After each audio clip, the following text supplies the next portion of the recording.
د دنیا د ټول نه طاقتورین پاسپورت د کم ملک سره دی، د دنیا د ټول نه کمزوره پاسپورت چې دی دا د کم ملک دی او په دې کې د پاکستان نمبر 100 نمبر دی. ځکه زموږ پاسپورت چې دی هغه اوس ای پاسپورت شو، په کم کې چې د سیم لګېدلی چیپ والا پاسپورت چې دی هغه به اوس موږ ته میلاویږي او په پیسونو کې هم د هغې اضافه راوستې ده.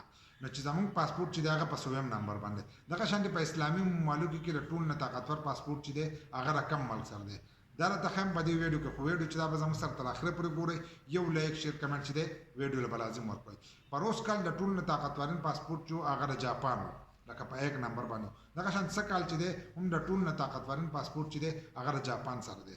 جاپان چې دی 193 ممالک ته چې دی په پری ویزا باندې تللی شي.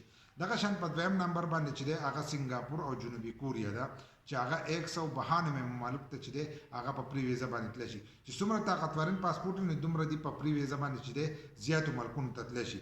دغه شانتې په 3 نمبر باندې جرمني ده چې هغه 191 ممالک ته تللی شي. او په دې لیست کې چې دی په 4 نمبر باندې چې دی هغه برطانیه ده. برطانیه چې دا هغه په 4 نمبر باندې ده او امریکا په 1 نمبر باندې چې ده د هغې پاسپورټ دی. په دې لیست کې چې دی په 15 نمبر او په اسلامي ممالکو کې د ټول نه طاقتور پاسپورټ چې دی هغه د یو ای ای سره دی. لکه کم عرب اماراتو کې یو ای ای چې دی دوبۍ او ابوظبي دا دغه چې دی نو دی په ټاپ باندې دی پاسپورټ دی. دغه شان په دې لیست کې چې دی په 50 نمبر باندې چې دی هغه د انډیا نمبر دی چې هغه دغه 59 ملکونو ته چې دی هغه تللی شي. لکه یو کم 80 ملکونو ته چې دی هغه په پری ویزا باندې تللی شي.